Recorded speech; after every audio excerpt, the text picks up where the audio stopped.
बिस्मिल्लाहिर्रहमानिर्रहीम। अस्सलाम वालेकुम students, welcome to my channel ready to math study. Students, पिछली क्लास में हमने चैप्टर नंबर 1 कॉम्प्लेक्स नंबर्स उसकी एक्सरसाइज 1.2 कंप्लीट की थी। आज की क्लास में हम उसकी एक्सरसाइज 1.3 स्टार्ट कर रहे हैं। तो स्टार्ट करते हैं इसका क्वेश्चन नंबर 1। उसके दो पार्ट हैं। फर्स्ट पार्ट मैंने कॉपी कर लिया है और क्वेश्चन नंबर 1 है आपके पास, solve the following simultaneous linear equations with complex coefficient for W and Z.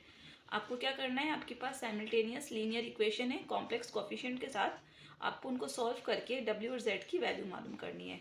तो फर्स्ट पार्ट है आपके पास 3z प्लस ब्रैकेट में 2 plus iota W is equal 11 minus iota, ये एक इक्वेशन है। और सेकंड इक्वेशन है आपके पास 2 minus iota z minus W is equal -1 plus iota. W और जेड आपको इनकी वैल्यू मालूम करनी है। उनकी वैल्यू मालूम करने के लिए पहले हम क्वेश्चन को कॉपी कर लेते हैं। इक्वेशन है हमारे पास 3z plus 2 plus iota w is equal 11 minus iota. और सेकेंड इक्वेशन है आपके पास 2 minus iota z minus w is equal -11 plus iota. इसे हम कर देते हैं इक्वेशन नंबर 1 और इसे कर देते हैं हम इक्वेशन नंबर 2। तो यहाँ तक करने के बाद स्टूडेंट, जब हम इक्वेशन को साइमल्टेनियसली सॉल्व करते हैं तो हम जो मेथड अप्लाई करते हैं वो हमारे पास दो मेथड होते हैं। एक होता है सब्स्टिट्यूशन मेथड और एक होता है एलिमिनेशन मेथड। तो यहाँ मैं एलिमिनेशन मेथड जो है वो इक्वेशन पर लगाऊंगी। उसको लगाने के लिए हम क्या करते हैं, उस मेथड को अप्लाई करने के लिए हमारे पास जो वेरिएबल होते हैं हम पहले डिसाइड कर लेते हैं कि हमें कौन सा वेरिएबल एलिमिनेट करना है। हमारे पास यहाँ दो वेरिएबल हैं, एक z है और एक w है। तो हम चाहें तो हम z को भी एलिमिनेट कर सकते हैं और हम चाहें तो w को भी एलिमिनेट कर सकते हैं। तो मैं यहाँ पहले इस इक्वेशन के अंदर सबसे पहले मैं z को एलिमिनेट करूँगी। उसको एलिमिनेट करके मैं w की वैल्यू निकालूंगी और जब w की वैल्यू आ जाएगी तो उसे किसी भी इक्वेशन में सब्स्टिट्यूट करके मैं z की वैल्यू भी मालूम कर लूँगी। तो जब हम वेरिएबल को एलिमिनेट करते हैं तो उसके लिए हम उसके कोफिशिएंट सेम बनाते हैं। अच्छा स्टूडेंट, यहाँ कोफिशिएंट का मतलब होता है कि जो आपकी वेरिएबल है उसके आगे जो नंबर होता है वो उसका कोफिशिएंट कहलाता है। जैसे फॉर एग्जांपल यहाँ 3z लिखा हुआ है तो z का जो कोफिशिएंट है यहाँ पर 3 है और यहाँ z का जो कोफिशिएंट है वो 2 माइनस आयोटा है। तो हमारे पास ये जो z है इन दोनों के पास सेम कोफिशिएंट होने चाहिए, तभी हम इसको एलिमिनेट कर सकते हैं। तो अभी हमारे पास इसके पास 3 है और इस वाले के पास 2 माइनस आयोटा है। तो हम इसके कोफिशिएंट सेम बनाने के लिए क्या करेंगे, जो हमारी इक्वेशन नंबर 1 है इसके पास 3 है, इसको हम 2 माइनस आयोटा से मल्टीप्लाई करवाएंगे तो 3 के साथ आ जाएगा 2 माइनस आयोटा। इसको भी 2 माइनस आयोटा से मल्टीप्लाई करवाना पड़ेगा क्योंकि इक्वेशन पूरी है तो सिर्फ ये मल्टीप्लाई नहीं होगा, ये नंबर भी मल्टीप्लाई होगा। और 11 माइनस आयोटा भी हमारा किससे मल्टीप्लाई होगा, 2 माइनस आयोटा से। तो इस तरीके से इस इक्वेशन के पास 3 भी आ जाएगा और 2 माइनस आयोटा भी आ जाएगा। सेकंड इक्वेशन को मैं 3 से मल्टीप्लाई करूंगी क्योंकि मेरे पास 2 माइनस आयोटा है, ताकि इसके आगे 3 आ जाए तो ये भी 3 से मल्टीप्लाई होगा और ये भी 3 से मल्टीप्लाई होगा। फिर z का कोफिशिएंट सेम हो जाएगा तो हम उसको एलिमिनेट कर देंगे। तो equation 1 multiply by 2 minus iota. Equation 1 को हम 2 माइनस आयोटा से मल्टीप्लाई कर रहे हैं तो ये हमारे पास 2 माइनस आयोटा और ये एक इक्वेशन हमारी इक्वेशन थी 3z plus 2 plus iota w is equal 11 minus iota. तो जब हम इसे मल्टीप्लाई करेंगे तो ये हमारे पास बन जाएगा 3 2 माइनस आयोटा z। देखिए स्टूडेंट, 2 माइनस आयोटा जब 3z के पास आएगा तो मैंने 3 को स्टार्ट में लिख दिया और 2 माइनस आयोटा मैंने बाद में लिख दिया। प्लस अगेन यहाँ पर भी देखें 2 माइनस आयोटा और 2 प्लस आयोटा और w वाला जो हमारा कोफिशिएंट था उसके पास 2 माइनस आयोटा भी आ जाएगा इज इक्वल के दूसरे साइड पर हमारे पास यहाँ पर भी 2 माइनस आयोटा और ये 11 माइनस आयोटा को भी हम ब्रैकेट में कर देते हैं ताकि पता चले कि 2 माइनस आयोटा जो है वो 11 माइनस आयोटा से मल्टीप्लाई होगा। ठीक है, तो इस इक्वेशन को हम एक नया नंबर दे देते हैं और इसे बना देते हैं हम इक्वेशन नंबर 3। अगेन अब जो हमारी इक्वेशन 2 थी उसको हम 3 से मल्टीप्लाई करेंगे। उसके लिए हम यहाँ लिखेंगे कि इक्वेशन 2 मल्टीप्लाई बाय 3, उसको हम 3 से मल्टीप्लाई करेंगे। तो उसके लिए भी पहले हम 3 लिख लेते हैं। अब हम अपनी इक्वेशन 2 लिख लेते हैं कर्ली ब्रैकेट में। वो है हमारे पास 2 माइनस आयोटा z और माइनस w और इज इक्वल -1 और प्लस आयोटा। तो देखें जब ये मल्टीप्लाई होगा तो ये बन जाएगा 3 और 2 माइनस आयोटा इसके आगे और ये हो गया z और माइनस ये बन जाएगा 3w इज इक्वल और ये 3 और इसको भी हम ब्रैकेट में कर देते हैं -1 प्लस आयोटा और इसे नया नाम दे देते हैं इक्वेशन नंबर 4 का। अब देखें स्टूडेंट, हमारी इक्वेशन नंबर 3 और 4 में z का कोफिशिएंट 3 और ब्रैकेट में 2 माइनस आयोटा z है, और यहाँ पर भी 3 और ब्रैकेट में 2 माइनस आयोटा z है। तो अब ये आसानी से एलिमिनेट हो सकता है।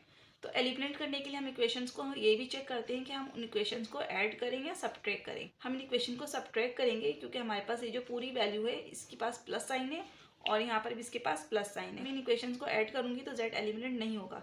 तो मैं क्या करूंगी, इक्वेशन 3 और 4 को सब्ट्रैक्ट करूंगी ताकि हमारा z एलिमिनेट हो जाए और हमें w की वैल्यू मिल जाए।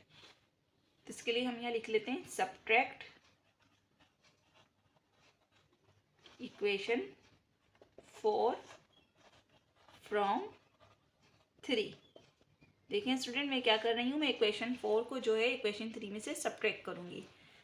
तो उसके लिए सबसे पहले हम इक्वेशन 3 लिख लेते हैं। इक्वेशन 3 थी हमारे पास 3 और ब्रैकेट में 2 माइनस आयोटा और z और प्लस और 2 माइनस आयोटा और 2 प्लस आयोटा और w और इज इक्वल, और इक्वल के दूसरे साइड पर 2 माइनस आयोटा और ब्रैकेट में 11 माइनस आयोटा। ये हमने इक्वेशन 3 लिखी है। अब हम इसमें से इक्वेशन 4 को सब्ट्रैक्ट करेंगे। तो इसके नीचे इक्वेशन 4 लिख लेते हैं। वो है हमारे पास 3 और ब्रैकेट में 2 माइनस आयोटा z और माइनस 3w और इज इक्वल 3 और -1 प्लस आयोटा। तो यहाँ हम इक्वेशन को सब्ट्रैक्ट करेंगे। देखिए स्टूडेंट, यहाँ मैंने कोफिशिएंट को जो है वो z के नीचे z लिखा है, w के नीचे w का कोफिशिएंट लिखा है और इक्वल के दूसरे साइड को मैंने अलग लिखा है। अब हम सब्ट्रैक्ट करते हुए क्या करते हैं, सेकंड वाली वैल्यूज होती हैं उनकी साइन चेंज कर देते हैं। तो सबसे पहले हम यहाँ चेक करते हैं, इसके पास प्लस साइन है और इसके पास भी प्लस साइन है, तो हम इसकी साइन चेंज करके माइनस कर देंगे।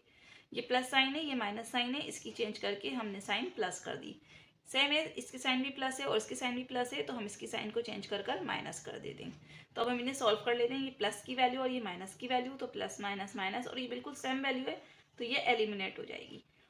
तो यहाँ से स्टूडेंट हमारे पास 2 माइनस आयोटा और 2 प्लस आयोटा और w, और इसमें जो है हमारे पास 8 हो रहा था प्लस 3w, तो हम इसके साथ लिख देते हैं प्लस 3w। ये इज इक्वल के एक साइड हमारे पास ये वैल्यूज बच गई और इज इक्वल, और दूसरे साइड पर हमारे पास 2 माइनस आयोटा और 11 माइनस आयोटा। इसमें से माइनस हो रहा है हमारे पास 3 और -1 प्लस आयोटा, ये ब्रैकेट इसमें से माइनस हो रहा है।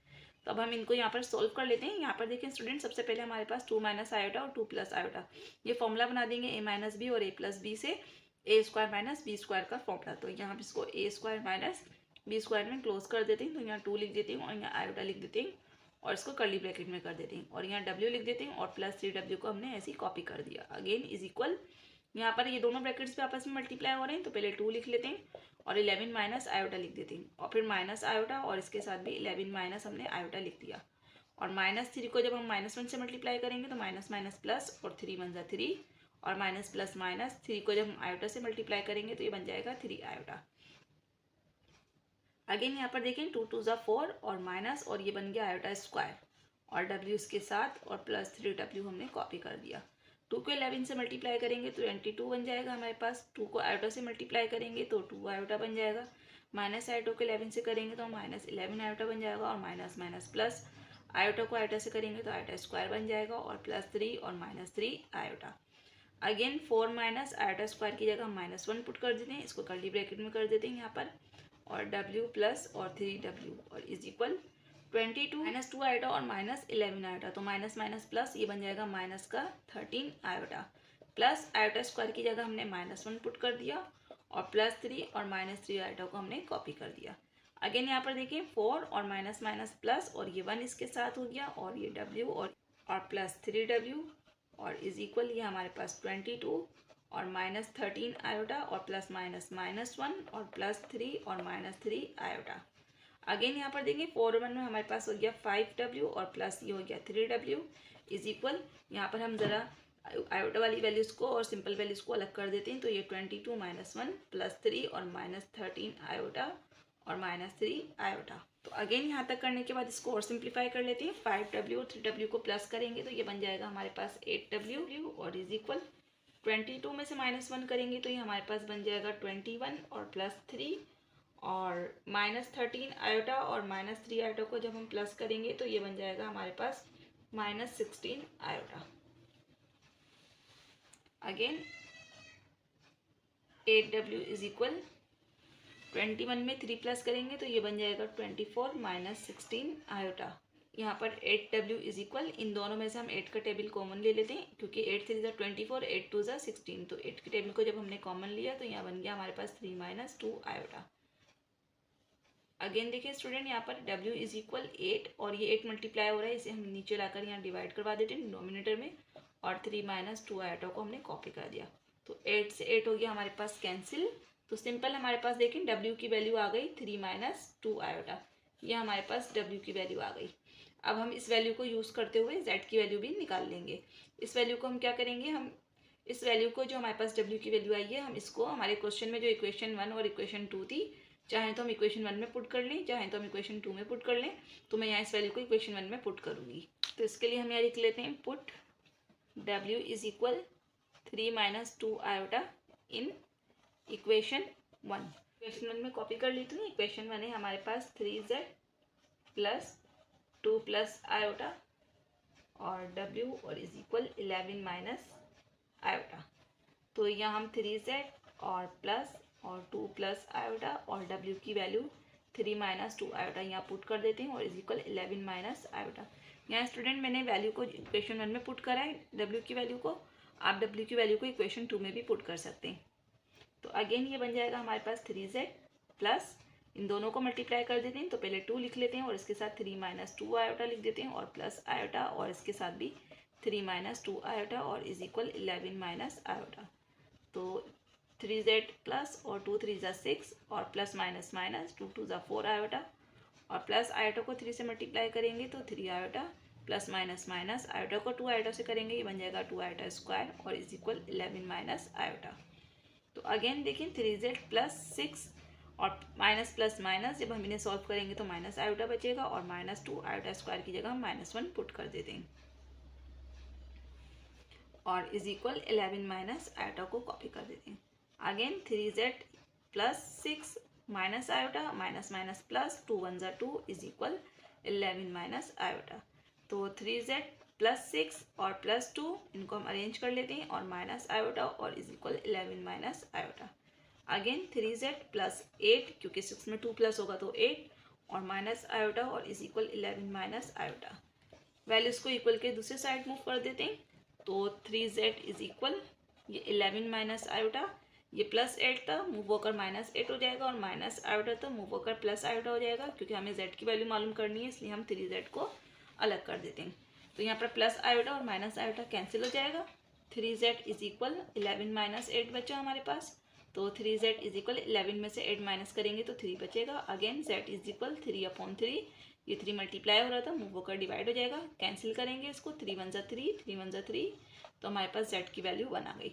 तो स्टूडेंट ये हमारे पास देखें W की वैल्यू हमारे पास आई थी 3 माइनस 2 आयोटा और हमारे पास Z की वैल्यू आ गई इज इक्वल 1 और ये हो गया इसका आंसर। ये हमने साइमल्टेनियस इक्वेशन को सॉल्व करके WZ की वैल्यू मालूम कर ली। तो स्टूडेंट्स आज की क्लास में हमने क्वेश्चन नंबर 1 का पार्ट 1 सॉल्व किया है, अगली क्लास में हम इसका पार्ट 2 सॉल्व करेंगे। आज की क्लास के वाले से अगर कोई क्वेश्चन हो तो कमेंट सेक्शन में कर सकते हैं। मिलते हैं अगली क्लास में, जब तक के लिए अल्लाह हाफिज़।